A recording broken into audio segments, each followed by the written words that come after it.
meus queridos, tudo bem? Paz do Senhor, bom dia, boa tarde, boa noite. Queridos, essa é a parte de número 2, onde a gente vai falar do livro de Jó. É um livro fantástico, sensacional, fabuloso. Estou muito impactado com o livro, com muitos assuntos dentro do livro, né? E tem já alguns vídeos reservados, né, a nível de gravação para o canal aqui, canal Efraim, né? Meu nome é Márcio Eleutério. Será um prazer estar compartilhando com vocês alguns assuntos, né, a respeito da palavra de Deus.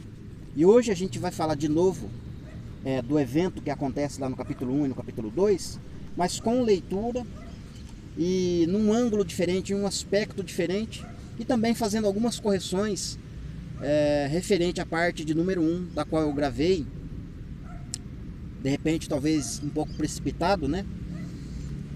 Por causa do impacto do assunto, mas nada grave, nada que vai comprometer, né, a nossa salvação ou o nosso direcionamento no caminho do Senhor, tá bom?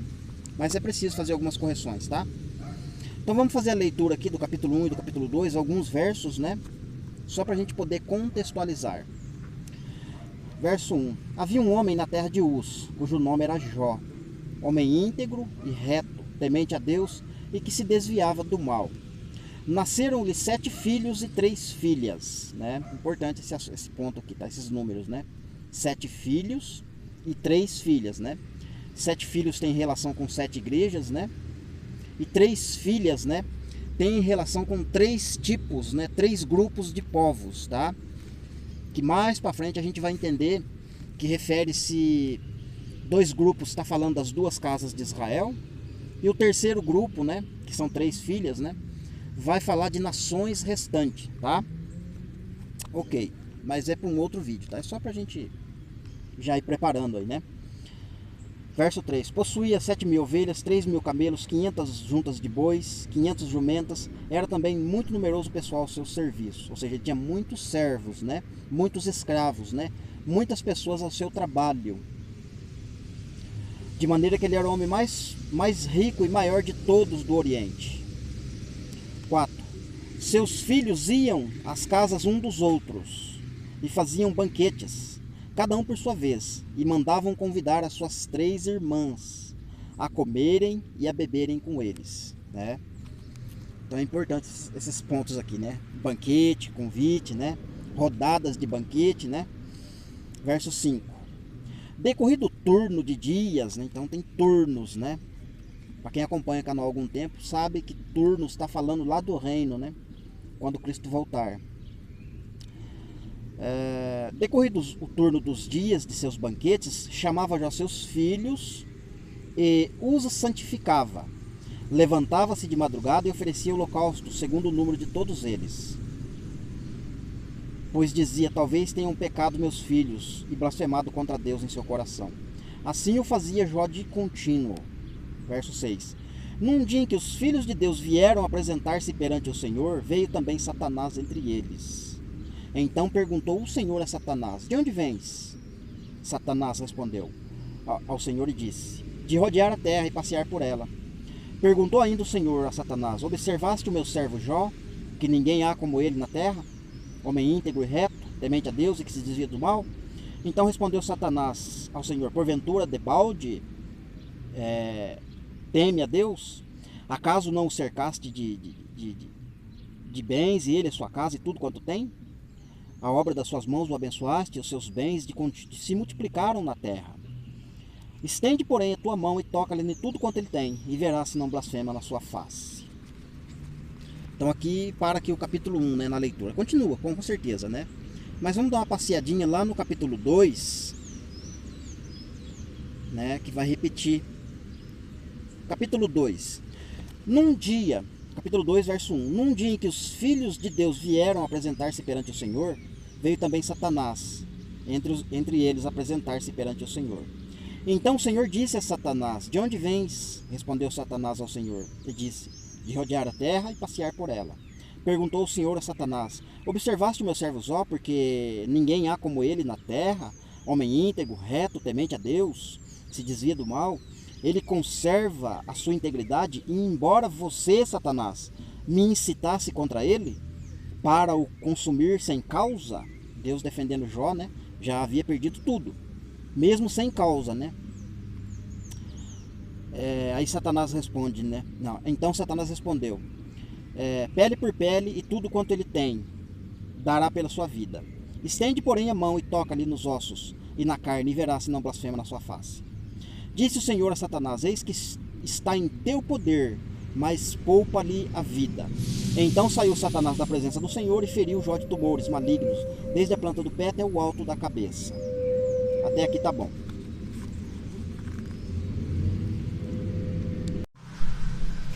Então, queridos, a gente acabou de fazer a leitura no capítulo 1 e capítulo 2 de Jó, apenas o ponto onde mostra onde os anjos, os filhos de Deus, iriam se apresentar perante Deus, e Satanás apareceu entre eles, né? Eu fiz a leitura no capítulo 1 e no capítulo 2 para mostrar para vocês que existe dois pontos, né? Dois momentos, né?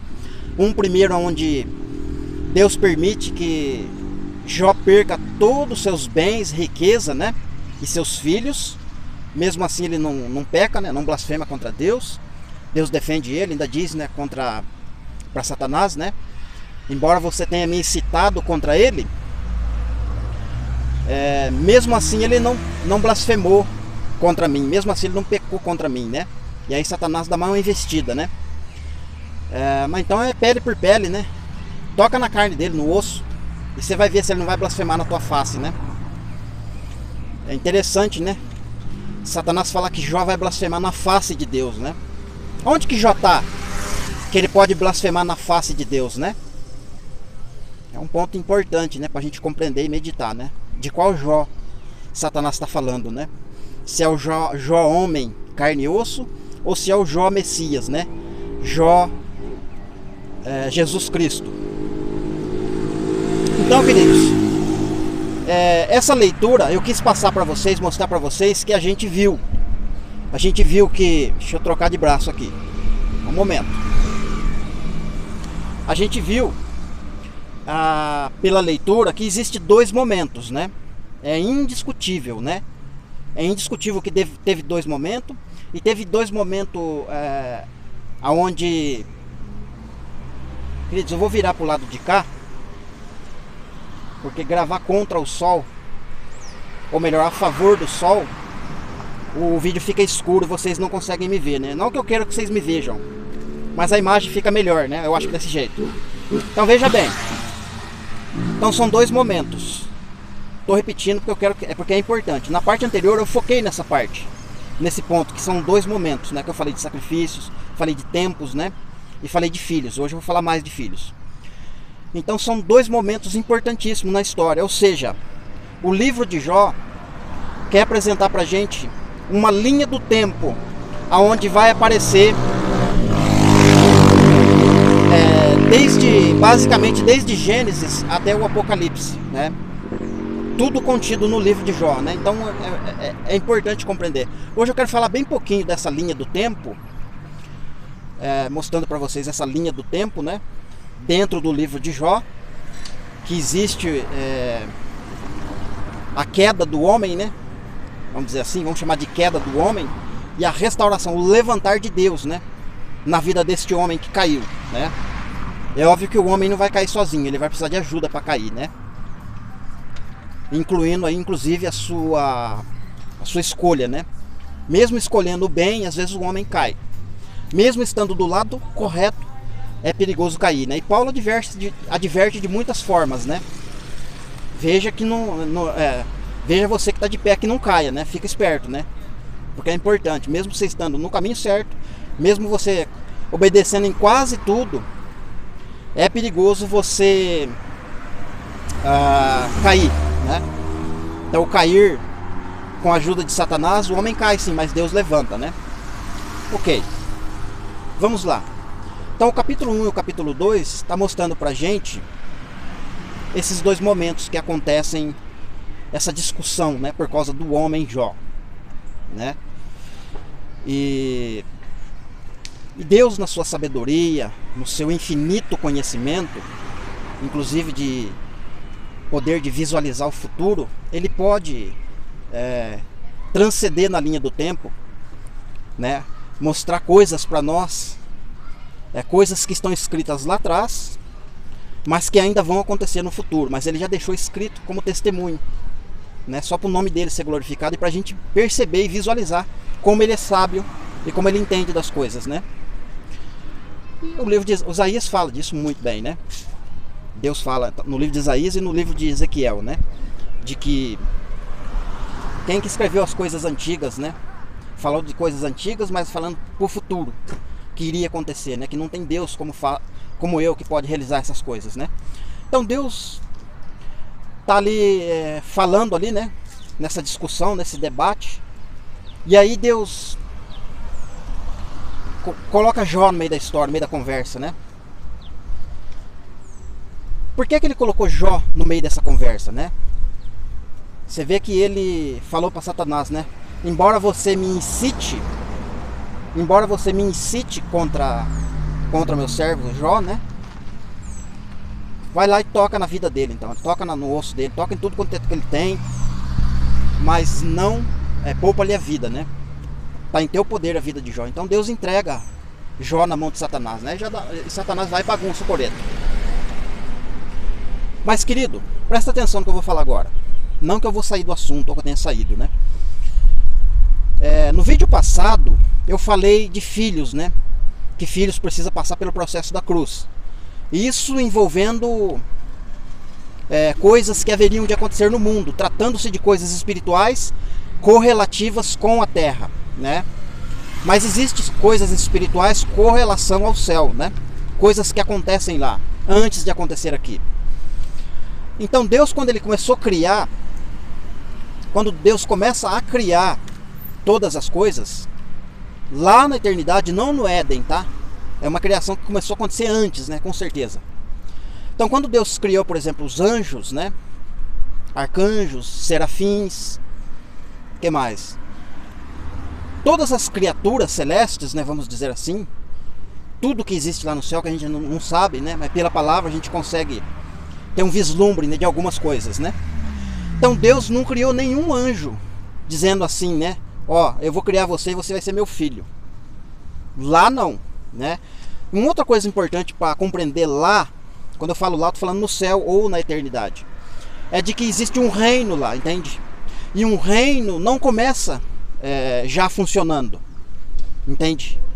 Ainda que Deus tenha todo o poder para fazer isso, assim como o reino que está sendo preparado aqui na terra, né, por meio do Espírito Santo e de Jesus, Deus trabalhando desta forma, né, para preparar um reino que vai acontecer no futuro.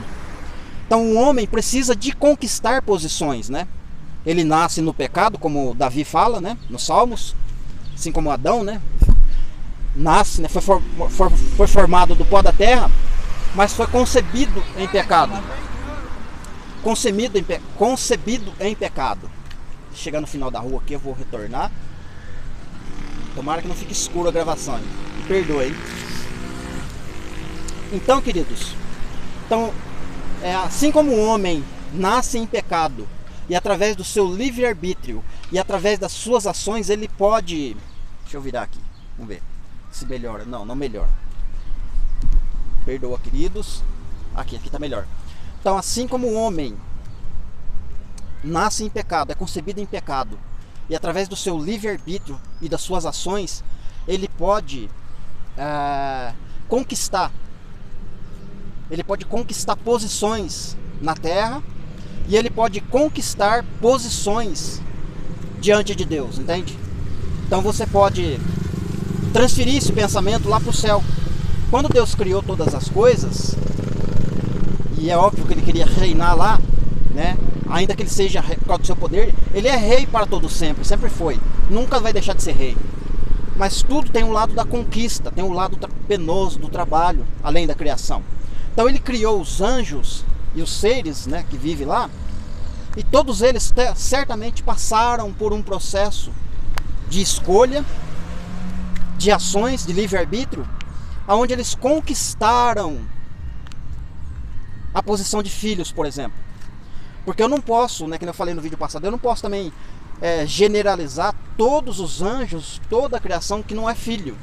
Não é bem assim, porque tem textos que a Bíblia fala que os anjos são filhos de Deus, mas não porque foram criados filhos, mas são anjos que conquistaram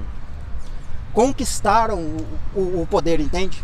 Assim como os 4 seres viventes conquistaram essa posição, chegaram a essa posição. Os 24 anciãos, eu não acredito que Deus criou 24 anciãos, mas ele criou 24 seres, né? Esses seres, né, com as suas ações, com as suas obras, né? Sem falar da Nova Jerusalém, que já foi fundada, né, visando algo que ia acontecer no futuro na Terra. Então tudo isso é uma conquista que foi acontecendo dentro da eternidade, entende? E agora eu vou ter que virar para cá porque o braço o braço não é de ferro. Então, queridos, tudo que está escrito, ou melhor, tudo que aconteceu lá em cima, né, no oculto, teve consequências, né? E lá no capítulo 8, agora eu vou provar para você na palavra da onde vem meu pensamento.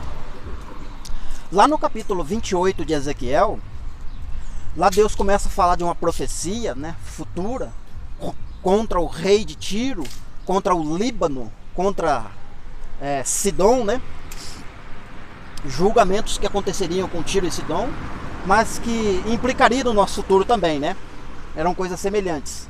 Não só isso, como o homem que era rei da época, que era um tirano, também foi usado como uma figura de Satanás, né? Então Deus está falando primeiramente com um homem que ia ter castigo sobre ele e os seus liderados, né? A Tiro e Sidom, né? Essas duas cidades que eram uma capital, não é capital que usa o nome, é uma... A gente usa um nome tão bacana aqui para falar de cidade grande, né? Então esse homem que reinava sobre essas cidades, né, sobre esse país, ele recebe então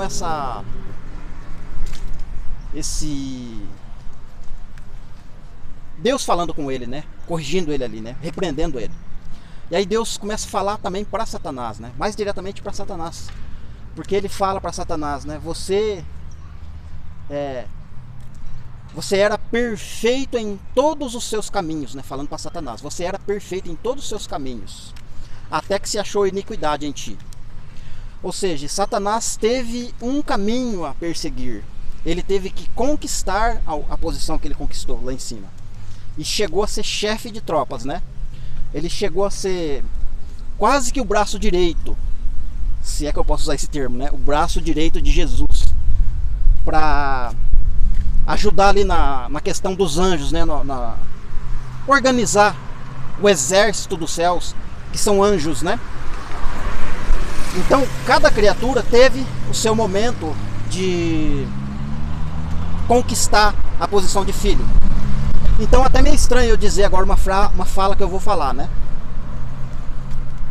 Se todos eles tiveram um processo de escolha, de ações, e alguns atingiram a posição de filhos, né? Lúcifer foi filho, né? Até um tempo, né? Ele conquistou esse direito de filho. Além de filho, foi mais além, ainda conseguiu conquistar um poder ali, né? Mas por causa da iniquidade que foi achada nele, ele começou a arrastar a terça parte dos anjos com a sua iniquidade, né? E aí houve a queda, né, dele com os seus anjos. Desde então ficou essa rincha, né, entre Satanás e Deus, né? Essa rebeldia da parte de Satanás para com Deus. Só que Deus não rompeu 100% do seu acesso aos céus, né? Porque senão ele não poderia. Ali depois que Deus criou a terra, começou a trabalhar com os homens na terra, Satanás apareceu lá no céu de novo para discutir com Deus, né? Então não foi uma expulsão assim de isolamento, não. Você nunca mais vai voltar aqui, né? Você não é mais meu filho, né? Como quem diz, né? Então Deus apenas deu um corte ali, certo? Limitou o acesso dele, né? Ou as obras, ou o poder dele. Então tudo que ele quer fazer, ele precisa da permissão de Deus, entende? Por isso que ele foi até Deus, né? Ficou lá rodeando, observando, né? E aí Deus fala para ele: você viu meu servo Jó? Como não há ninguém como ele na terra? Você deu uma olhada, você observou que ele é temente, né? Que ele não é rebelde, que ele não se rebela contra mim, né? Deus como se estivesse falando isso para Satanás, né? Por um outro lado, Satanás era como se fosse... vocês lembram da história de José? José era o filho amado do pai, né?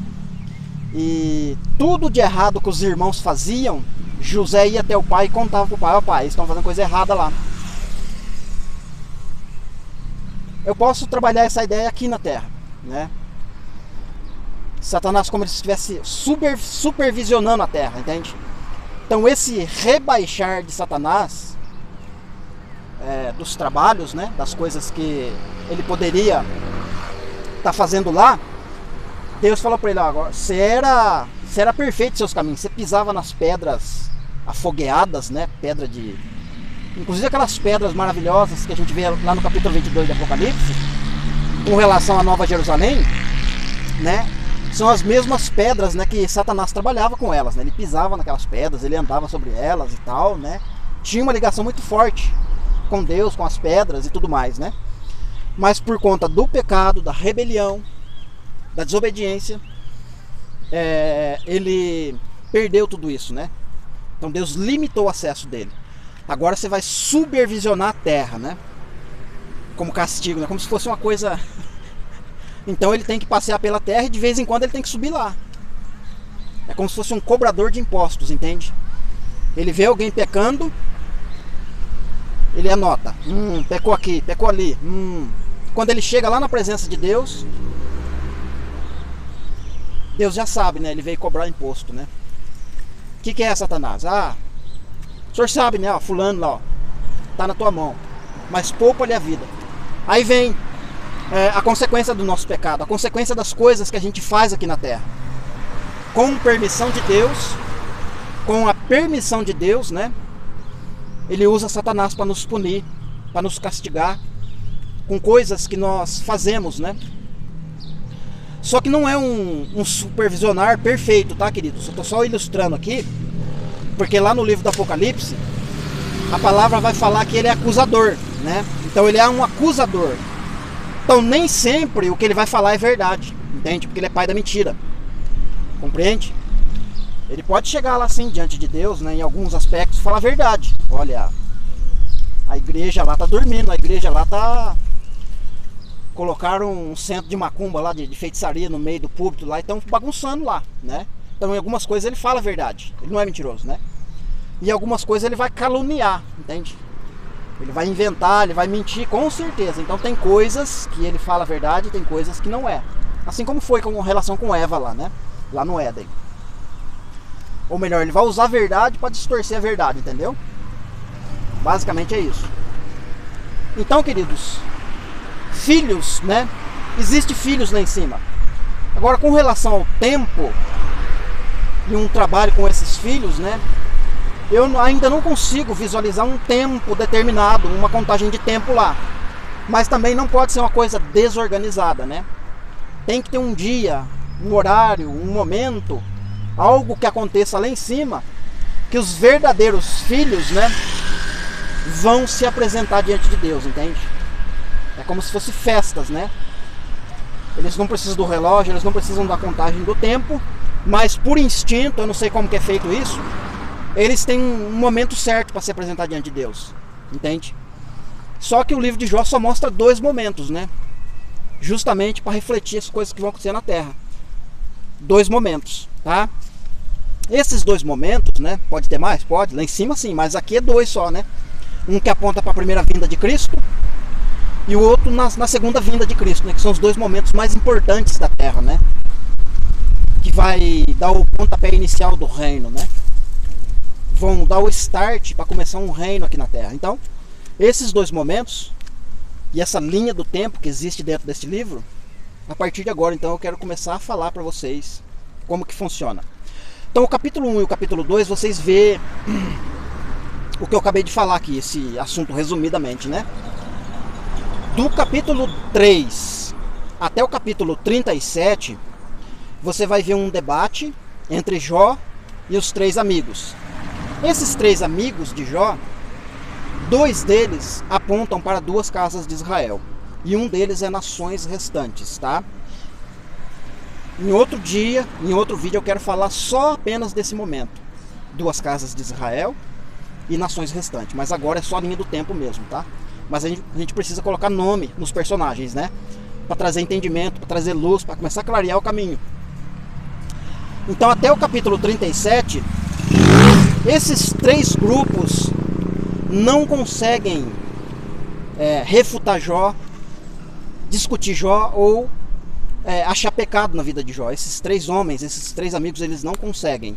Até que chega no capítulo 37, quando aparece um personagem por nome Eliú, e ele começa a falar com Jó com uma voz calma, macia. Fala-se muito em sabedoria, né? Esse camarada fala. Ele fala muito de sabedoria. Esse camarada, Eliú, ele é parente de Abraão de alguma forma, né? Tanto de geografia como de descendência. Em outro dia também a gente vai trabalhar essa questão, né? Esse camarada começa então a falar muito de sabedoria, com muita sabedoria. Ele vai falar lá, olha, a sabedoria para o homem, em alguns momentos, desculpa o ruído, tá, queridos? A sabedoria para o homem, em alguns momentos, ela vai chegar com a idade, com o tempo de vida. Em alguns momentos, o homem vai ficar velho e não vai chegar à sabedoria. Porque, na verdade, a sabedoria não está no tempo de vida do homem. Porque a sabedoria, né, ele vai dar um outro dia eu quero detalhar melhor. Eu não posso falar agora, porque senão o meu pensamento aqui vai para o espaço, né? Então essa sabedoria que ele começa a falar vem do Espírito de Deus, né? Deus é quem dá essa sabedoria. E essa sabedoria, né? Ele fala, olha, tá dentro de mim, clamando aqui, tá? Eu tô com o coração queimando aqui com vontade de falar. E como eu percebi que os 3 amigos de Jó não conseguiram responder Jó, não conseguiram acusar Jó, não conseguiram apontar o pecado verdadeiro de Jó, se é que já tem um pecado, então eu vou começar a falar agora, porque eu tô como se fosse um odre a ponto de romper-se. Odre a ponto de romper-se. Jesus vai falar de odres lá nos evangelhos, né? Odre. Então esse camarada tá pontuando pra gente, no capítulo 37, a primeira vinda de Cristo. E ali ele começa a consertar, ele começa a restaurar, não que Jó tenha perdido isso, mas a comunhão com Deus, né? Ele começa a restaurar essa comunhão através de uma conversa com Jó. E Jó não responde um A para esse camarada. Aceita tudo que ele vai falar, né? Esse cara vai falar de coisas fantásticas. Mais para baixo ele vai falar, olha Jó, eu não tenho certeza se é ele que fala ou se é um dos 3 amigos de Jó que fala, mas está no livro, tá? Esse ponto que eu vou tocar aqui. Olha Jó, eu sei que até agora você não falou dos seus filhos, mas você está ciente de que seus filhos morreram porque eles pecaram. Eles tinham culpa no cartório, né? Jó não reclama, mas ele fala para Jó, seus filhos morreram porque eles pecou. E aí ele vai falar, olha Jó, mas não fica assim, né? Não está tudo perdido ainda. Há esperança para o homem e tal. Olha Jó, você sabe de uma coisa, Jó, que existe dentro da sabedoria? Vou até parar aqui para mim. Tem uma coisa que existe na parte da sabedoria, que se o homem encontrar sabedoria, a verdadeira sabedoria que vem do alto, ele pode clamar a Deus, que tem os seus exércitos de anjos, né? E ele pode enviar apenas um anjo. Esse anjo é capaz, Jó, de pagar o resgate pelos seus filhos, mesmo que ele tenha pecado muito. O poder desse anjo é muito grande para resgatar os seus filhos, Jó. Queridos, aqui fala da primeira vinda de Jesus, né? Resgate. Um anjo só resgatar a humanidade, porque os filhos de Jó, né, profeticamente falando, está correlacionado com todas as nações, né, com tudo que a gente está vendo hoje. 2 casas, nações restantes, todos os povos envolvidos no requisito pecado, entende? Então Jó, se você encontrar sabedoria aí dentro do seu coração, Jó, e se você achar ela de verdade e clamar ela, você pode até se parecer num tribunal, Jó. Olha só, tribunal. E lá, Jó, esse anjo pode pagar o preço do resgate, Jó. Os seus filhos podem ser, né, não fala ressuscitado, mas ele pode ser resgatado, né? Que os filhos de Jó, na verdade, consistem em nós, né? Falando de Jesus. Esse anjo pode resgatar todos eles, Jó. Então aqui está falando da primeira vinda, querido. Eu quero gravar um outro dia, mais detalhadamente, apenas a respeito desse capítulo de número 37. Depois, querido, ele vai falando, ele fala o capítulo 37, ele fala o 38. Quando chega no 39, queridos, aí já não é mais Eliú que vai falar, aí é Deus que fala. Sabe como? Deus aparece. Deus aparece no meio de um redemoinho e começa a falar com Jó. Ô Jó, que conversa é essa, rapaz? Conversa de ignorante? Você quer entrar em juízo comigo, Jó? Aí ele começa a falar de coisas, de animais, de coisas da criação. Ele vai começar a falar de coisas, né, relacionadas ao deserto. Jó, você quer entrar em juízo comigo? Você quer discutir comigo, Jó? Face a face? Presta atenção, queridos. Redemoinho, tornado, coluna de nuvem. Tá vendo a linha do tempo? Primeira vinda fala ali em Eliú. Quando Eliú fala do odre, né? Tô a ponto de romper como um odre de vinho. Eu preciso falar. Porque o que eu vou falar tem a ver com um anjo que vai pagar o preço do resgate. Depois aparece outro personagem falando: olha, Jó, você viu o Leviatã, o Behemoth, esses animais terríveis que eu criei? Você já pensou em despertar um deles? Tenta pra você ver, despertar um deles. Você nunca mais vai esquecer da luta, porque vai ser uma vez só. E é uma vez só que essa besta vai se levantar. Leviatã é a besta do mar. Leviatã está no abismo. É a besta do mar. Lá no capítulo 3, Jó vai falar desse Leviatã. Quando ele amaldiçoou o dia do seu nascimento. Quando ele amaldiçoou o dia do nascimento, ele fala. Eu vou resumir aqui a conversa, né? Olha, maldito o dia que eu nasci, que foi dito que foi homem que nasceu e não sei o quê. Que seja amaldiçoado, todo mundo, inclusive aqueles, não tem nada a ver com o assunto, ele pega e fala isso. Inclusive aqueles que incitam os feiticeiros, os mentirosos, que são comparsas do Leviatã, os marcados da besta, os feiticeiros, os mentirosos, são comparsas do Leviatã. Capítulo 3 ele está falando isso. Aqueles que incitam, instigam o Leviatã a se levantar. Então quando Deus está falando do Leviatã ali no meio de um redemoinho, está dando um ponto ali para a gente que está na metade da semana, né? Está indo para o deserto. E é no deserto que Deus vai entrar em juízo face a face com o corpo de Jó. Está lá no capítulo 20 do profeta Ezequiel. Capítulo 20, verso 33 a seguir. Que ele vai levar, vou levar vocês povos, entendendo que essa profecia, né, os filhos de Jó implica na igreja, o corpo de Cristo. Vou levar vocês para o deserto dos povos e ali entrarei em juízo convosco. Vou fazer vocês a se submeter à disciplina da aliança, né, debaixo do meu cajado, porque ali vai ter correção, né?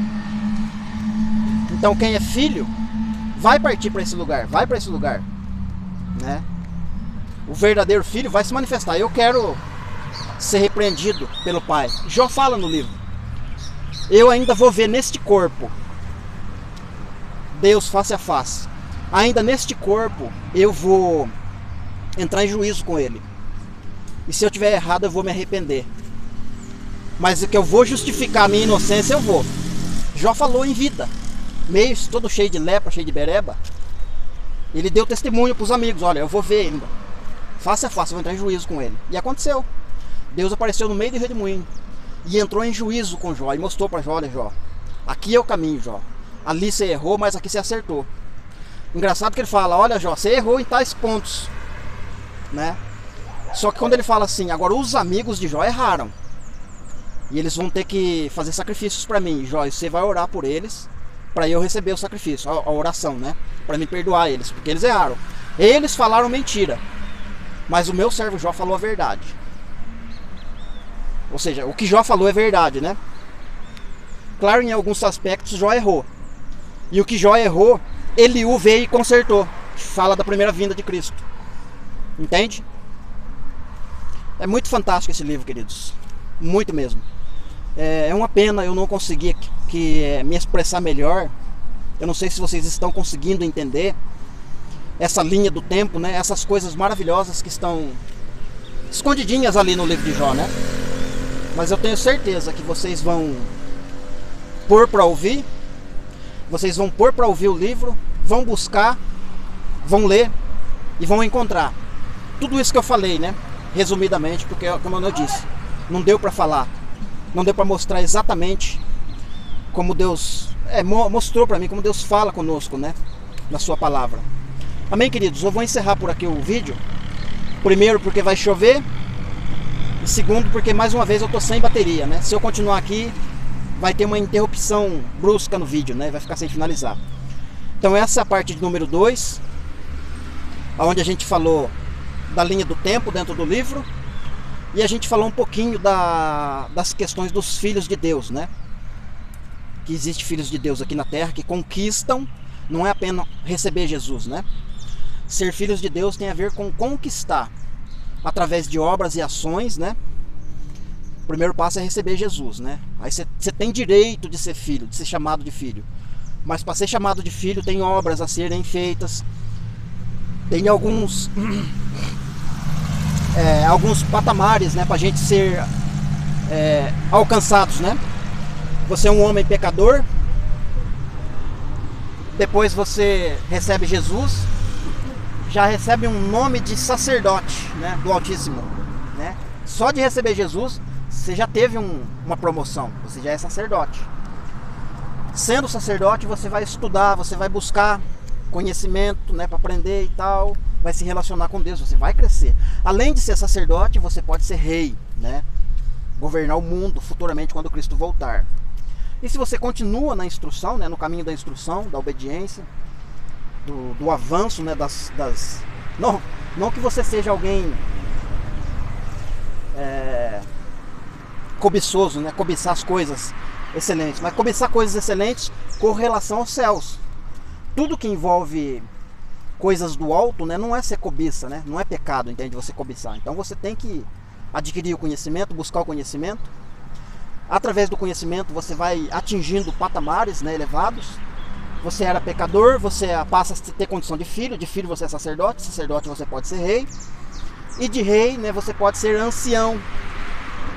E aí precisa pesquisar lá no Apocalipse, né, aquelas expressões que aparecem lá, né, de ancião, os 24, né, você fazer parte, né, daquele concílio, que ali é só os 12 apóstolos que já conquistaram esse patamar, né, e 12 príncipes, né, das tribos de Israel, né, conseguiram atingir esse patamar de anciãos, né, 24 anciãos, né. Então eles já foram nomeados, entre aspas. Mas é que nem eu disse, o reino, né, o reino de Deus, ele está em crescimento e formação. Ainda que está tudo escrito, mas também está escrito na palavra, né, que Deus estabelece reis e remove reis, né? Ele pode sim te dar a oportunidade de você melhorar a sua posição, entende? Amém, queridos? Então eu vou ficar por aqui com esse vídeo, finalizando mesmo, tá? Por conta da bateria e o tempo. Deus abençoe vocês, não esqueçam de curtir, de compartilhar, nos ajudar aí a divulgar essa mensagem, essa palavra. Desculpa os cortes, tá? Tive que fazer os cortes, às vezes por causa de escuro, por causa de barulho, ou por causa de erro no português mesmo, né? Tem isso também. Mas o mais importante é que nosso coração, nossa vida esteja focado nessas coisas, tá? Não ficar focado nessas coisas da terra, essas coisas que vão, infelizmente, né, vão nos levar para outros caminhos. Quanto mais foco nas coisas da terra, mais distante a gente está ficando de Deus, tá bom? Então, para se aproximar de Deus é preciso focar nas coisas do alto. Os objetivos, né, tem que ser correlativos com as coisas do alto, tá bom, queridos? Deus abençoe, um forte abraço, e se Deus permitir, certamente a gente continua gravando.